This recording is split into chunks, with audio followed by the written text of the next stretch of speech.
Hello viewers, நீ நம்ம பார்க்க போறது கைஜூ நம்பர் 8 சீசன் 2 எபிசோட் 10 பார்ட் 2.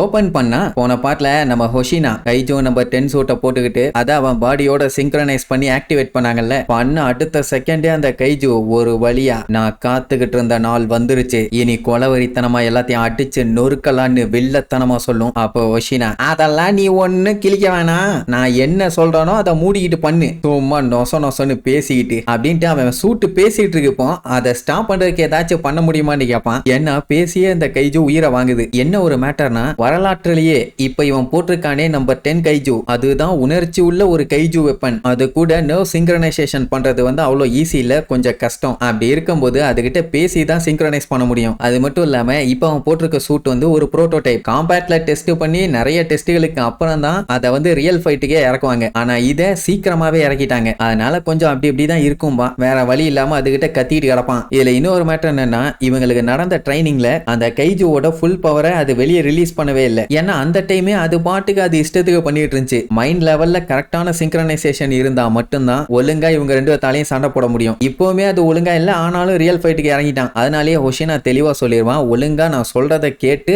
அதே மாதிரி நடந்துக்க, இல்லன்னா நான் செத்து போயிருவேன், நீ குப்பைக்கு போயிருவேன் அப்படின்னு ஒண்ணு. அதுவும் சரி ஓகே நீரும். இதுல காமெடி என்னன்னா, ஹெலிகாப்டரோட டோரை ஓபன் பண்ற வரைக்கும் வெயிட் பண்ணாது, அதோட வாழை வச்சே ஹெலிகாப்டர் ரவுண்டா வெட்டி அதுல பிச்சுக்கிட்டு அப்படியே கீழே போவாங்க. சொல்ற பேச்ச மட்டும் கேட்கவே மாட்டேங்கிறானேன்னு நம்மளும் புலம்பிக்கிட்டு இருப்பான். இதுல இன்னொரு கொடுமை என்னன்னா, சயின்டிஸ்டுங்க எல்லாம் என்ன பிளான், எங்க போகணும், என்ன பண்ணணும்னு எந்த ஒரு பிளானையுமே சொல்லல. அதுக்கு முன்னாடியே கிளம்பியாச்சு. கேட்டா பிளான் பண்ணி சண்டை போட்டா அதுல கிக் இருக்காதான், இறங்கி சும்மா மரணமாசம் அட்டாக் பண்ணணும்னு எனிமீஸுங்க ஏகப்பட்டவே இருப்பாங்கல்ல, அதான் ஏகப்பட்ட ஹாஞ்சூஸுங்க இருக்குமே, அங்க போய் லேண்ட் ஆயிருவான். அங்க இருக்கவங்க எல்லாரும் மண்டையை பிச்சுக்கிட்டு இருப்பாங்க. ஏன்னா இன்னும் முழுசா ட்ரைனிங் எடுக்காத ஒரு சூட்டை போட்டுக்கிட்டு இவ்வளவு பெரிய கூட்டத்துக்கு நடுவுல சண்டைக்கு போனா என்ன ஆகுறது. பட் ஹொஷினா அதெல்லாம் ஒரு பஞ்சாயத்து இல்ல, நான் பாத்துக்கிறேன், இவனுக்கு சொன்னா புரியாது, இறங்கி சண்டை போட்டாதான் புரியும்னு இவன் லெஃப்ட் சைடு போலான்ட்டு அந்த பக்கமா போவான். ஆனா அது இல்ல ரைட்ல போவோன்னு இவனை அந்த பக்கமா எழுத்திட்டு போகும். ஏன் ஹொஷினா லெஃப்ட் சைடு போனான்னா அதான் வீக்கான சைடு. ஆனா அந்த கைஜு வீக்கான சைடுல போய் சண்டை போட்டா என்ன கிக்கு, போர் அடிக்கும், சும்மா இறங்கி அடிக்கணும். அதனால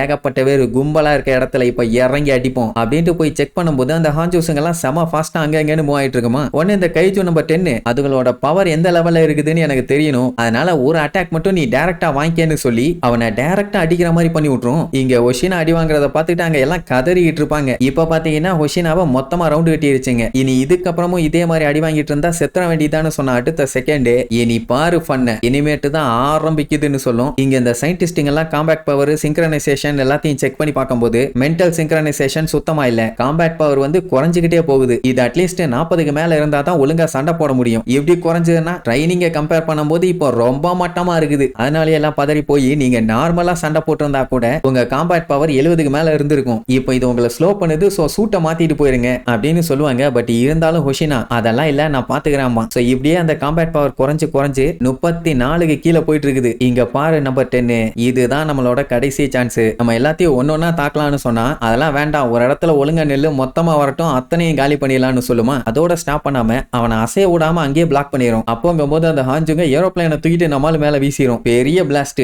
அவ்வளவுதான், சோலி முடிஞ்சான்னு செக் பண்ணி பார்த்தா அந்த மாதிரி எதுவுமே நடக்கல. அப்புறம் தான் புகைக்குள்ள இருந்து சொல்லிக்கிட்டே வருவான், என்னன்னா இந்த மாதிரி அட்டாக் எல்லாம் நடக்கும்போது அதுல இருந்து எப்படி தப்பிக்கணும்னு இந்த நம்பர் 10 கைஜுக்கு நல்லாவே தெரிஞ்சிருக்குதுன்னு. அதாவது நம்ம பயலை இப்ப காப்பாத்தினதே அந்த கைஜு தான். சரின்ட்டு வெளியில வந்து பார்த்தா ஒரு பெரிய படையே வந்து நின்றுட்டு இருக்குது. ஹொஷினா புலம்பி தள்ளுவான், பேசாம அப்பவே நான் சொன்னதை கேட்டிருந்தீனா இந்நேரத்துக்கு இத்தனை என்ன கிளப்பிக்கிட்டு வந்திருக்காதுங்க, தேவையில்லாம கோர்த்து ஊட்டியாடா குரங்கு பயிலன்னு திட்டுவான். எப்ப பார்த்தாலும் எனக்கு மட்டும் ஏன்டா சொன்ன பேச்ச கேட்காதவனுங்களா வரீங்க அப்படின்ட்டு இந்த 10ஐயும் நம்ம கஃப்காவையும் தான் சேர்த்து திட்டிட்டு இருப்பான். ஏன்னா செத்தாலும் சாவருக்கு ரெடிங்கிறானுங்க, ஆனா பிளானை மட்டும் மாத்த மாட்டேங்கிறானுங்க. அதுக்கப்புறம் 10 கிட்ட சொல்லிடுவான், இப்ப வாச்சு நான் சொல்றதை கேளு, இல்லன்னா உன்னை குப்பையில போடுவாங்க, அண்ட் நான்லாம் இங்க சாக மாட்டேன் அப்படின்னு சொல்லிட்டு அடுத்த செகண்டே சரி ஓகே இனி நீ சொல்றத வேணா நான் கேட்கிறேன் அப்படின்னு ஒரு வார்த்தை தான் சொல்லுவான். அடுத்த செகண்ட் மென்டல் சிங்க்ரனைசேஷன் வந்து சூப்பரா ஸ்டார்ட் ஆயிரும். காம்பேட் பவர் பாத்தீங்கன்னா பயங்கரமா ஏற ஆரம்பிச்சிடும். இதை கேட்கணும்னு தான் அந்த கைஜுவுமே ஆர்வமா காத்துக்கிட்டு இருந்துச்சு. சொல்லிட்டல இனி பாருன்னு சொல்லிட்டு இருக்குமா. அங்க அவன் காம்பேட் பவர் பாத்தீங்கன்னா 56% தாண்டி போயிட்டு இருக்குது, அதுவும் வேகமா ஏறுது. அதுக்கப்புறம் அந்த மொத்த கைஜூஸும் வேகமா வரும். இறங்கி சும்மா காட்டுத்தனமா சம்பவம் பண்ணுவான். சண்டைக்கு நடுவுல கூட அது தொணன்னு பேசிக்கிட்டே தான் இருக்கும். வேற ஒண்ணும் இல்ல, இந்த சண்டையில நம்ம எப்படியாச்சும் ஜெயிச்சாகணும், யாரையுமே உயிரோட விடக்கூடாது,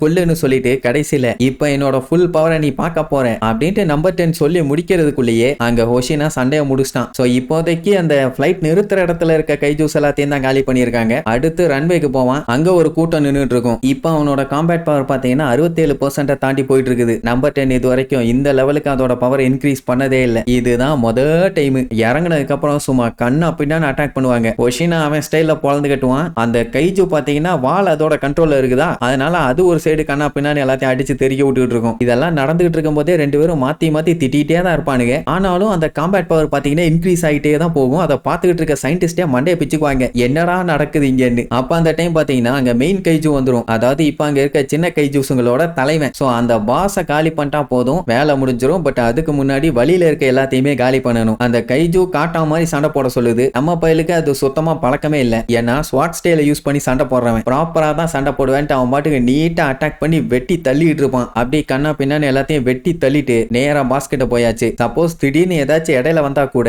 கைஜு நம்பர் 10 வாழை வச்சு அது காலி பண்ணிக்குது. பயலுக்கு அது இன்னுமே ஈஸியா இருக்குது. அதுக்கப்புறம் அந்த பாஸ் கைஜுவை கொல்றதுக்காக ஹோஷினா அவனோட பவரை யூஸ் பண்ணுவான். அதுக்கே அந்த கைஜு நம்பர் 10 வந்து ஆடி போயிடும். ஏன்னா அந்த அளவுக்கு நம்ம பயலோட பவர் சூப்பரா இருக்குது. இவ்வளவு பவரான அதுவே மிரண்டு போயிருச்சுன்னா பாருங்களேன். இதனால தான்டா உங்க கூட சேர்ந்து சண்டை போடுறதுக்கே எனக்கு ரொம்ப பிடிச்சிருக்குதுன்னு சொல்லிட்டு இருக்கும் போதே அங்க நம்ம பையன் சரக்கு அவ்வளவுதான். 8 ஃபோல்டு ஸ்லாஷர் ஆமா. அவன் வெட்ல சில்லறையா செதறிடும். எப்படி பொலன்னு காட்டி அந்த ரன்வேல இருந்த மொத்த கைஜூஸையுமே காலி பண்ணிட்டானுங்க. இனி டெர்மினல்ல மட்டும் ஒரு சில கைஜூஸுங்க இருக்குதுங்க. அத பிளட்டூன் மெம்பர்ஸுங்க கண்ணை வச்சு கண்ணா பின்னான்னு சுட்டுட்டு இருக்கானுங்க. இங்க நம்மளும் சரி ஓகே நம்ம அதை போய் காலி பண்ணலாம்னு சொல்லிட்டு இருப்பான். ஆனா இந்த கைஜு நம்பர் 10 கண்ணா பின்னான்னு குலுங்கி சிரிச்சிட்டு, என்னப்பா நீ இப்படி மொக்கையான ஜந்துக்களை போய் அட்டாக் பண்ண சொல்ற, நம்மளோட அடுத்த டார்கெட் டிஃபென்ஸ் ஃபோர்ஸ் தான், அவங்க எல்லாத்தையுமே மொத்தமா காலி பண்ணிடலாம்னு சொல்லும். எரும மாட்டு பாயில நம்ம ஆளுகளையே கொல்ல சொல்றியான்னு கேட்டா, அட போப்பா இந்த மொக்க கைஜூஸுங்க கூட சண்டை போட சும்மா இருக்கலாம், எனக்கு நல்லா சூப்பரா பயங்கரமான ஆளுங்க கூட சண்டை போடணும், அதனால வா நம்ம பிளட்டூன் மெம்பர்ஸா கொள்ளலான்னு அது இந்த பக்கம் இழுக்கும். அவன் பச்சையா திட்டி அந்த பக்கம் இழுப்பான். இப்படி அண்ணன் தம்பிங்க மாதிரி இவனுக்குள்ள சண்டை செம காமெடியா இருக்கும். இதை பார்த்துக்கிட்டு இருக்க சயின்டிஸ்டுகளுக்குமே என்ன சொல்றதுன்னு தெரியல. அப்பதான் அந்த காம்பேட் பவரை பார்ப்பாங்க. 77% இருக்கும். இதெல்லாம் நம்ம ஹோஷினா நார்மலாவே பண்ணுவான். இப்போதைக்கு இவங்க ஒரு 90% மட்டும் ரீச் பண்ணாங்கன்னா கண்டிப்பா பயங்கர பவர்ஃபுல்லா இருப்பாங்கிற மாதிரி சொல்லிட்டு இருப்பாங்க. அப்புறம் ஹோஷினா அந்த ஏர்போர்ட்டையே மொத்தமா கிளியர் பண்ணிட்டான். இன்னும் ஒய்சூமிங்கிற ஒரு ஏரியா இருக்குது. ஷினோனோமி, டாச்சுபானா 2 பிளாட்டூன் கம்பெனிஸும் அங்க ரெடியா நின்னுட்டு இருக்காங்க. ஆனா அட்டாக் பண்ண மாட்டாங்க. ஏன்னா அந்த ஏரியா ஃபுல்லா ஏகப்பட்ட டிராபிக். இவங்க அட்டாக் பண்ணாங்கன்னா கண்டிப்பா பொதுமக்களும் சாவாங்க. கொஞ்சம் அங்க இருந்து மக்கள் எல்லாம் போயிட்டாங்கன்னா அதுக்கப்புறம் ஈஸியா அட்டாக் பண்ண ஆரம்பிச்சிடலாம். ஆனா என்ன ஒரு பஞ்சாயத்துனா அங்க ஒரு கைஜு மட்டும் இருந்தா பரவாயில்ல, 6 கைஜு இருக்குதுங்க. ஒன்னு பெரிய சைஸ். அந்த இடத்தையே மொத்தமா நாசம் பண்ணிட்டு இருக்குதுங்க. அதுல ஒன்னு இருந்தாலே ஹேண்டில் பண்றது அவ்வளவு கஷ்டம். இத்தனை இன்னும் ஒரே ஏரியால இருக்கிறதுனால என்ன பண்றதுன்னு தெரியாம இவங்களே மண்டையை பிச்சுக்கிட்டு இருப்பாங்க. வரலாற்றிலேயே இதான் முதல் டைம் இந்த மாதிரி கைஜூஸுங்க ஒன்னா ஒரே இடத்துல வர்றது. நம்ம கஃப்கா அந்த கைஜுவை பார்த்துட்டு வாயை பொளந்துருவான். ஏன்னா அவ்வளவு பெரிய கைஜுவை அவனே பார்த்தது இல்ல. பிரச்சனை இல்ல, நான் ஒண்டியால நின்று இதை சமாளிச்சிருவேன். ஆனா பிளட்டூன் லீடர் ஷினோனோமி வேண்டான்னிருவா. ஏன்னா அந்த நம்பர் 9 கைஜுக்கு கஃப்கா தான் தேவைப்படுறான். லாஸ்ட் டைம் நம்ம பையன் டிரான்ஸ்ஃபார்ம் ஆன உடனே தான் இவன் எங்க இருக்கான் என்னன்னு தேடி கண்டுபிடிச்சு அது வந்துருச்சு. மறுபடியும் இவன் இங்க தான் இருக்கான்னு வந்துருச்சுன்னா அது பெரிய ரிஸ்க் ஆயிரும். சப்போஸ் நிலைமை ரொம்ப மோசமா போச்சுன்னா அந்த டைமுங்கும் போது நீ கைஜுவா மாறு, அது வரைக்கும் பேசாம இருவா. அப்ப அந்த பெரிய கைஜுல ஒண்ணு அதோட பவரை யூஸ் பண்ணி கண்ணா பின்ன அட்டாக் பண்ணிட்டு இருக்குமா. கஃப்கா எதுவுமே பண்ண முடியலன்னு கடுப்புல இருப்பான். அப்பதான் சவுத் வெஸ்ட்ல நான் ரெடியா இருக்கேன் அப்படின்ட்டு ஒரு சவுண்டு. அது வேற யாரும் இல்ல, நம்ம மீனா பெரிய சைஸ் பீரங்கி மாதிரி ஒன்னு ரெடி பண்ணி வச்சுக்கிட்டு இனி அதுகளை நான் சமாளிக்கிறேன், நீங்க கவலைப்பட வேண்டாம்னு சொல்லிட்டு அப்படியே மாசா எய்ம் வைப்பா. அந்த கைஜூஸ் எல்லாத்தையுமே பக்காவா காலி பண்ணிட்டாலா இல்லையாங்கிறத அடுத்தடுத்த எபிசோட்ல பார்க்கலாம். டாடா.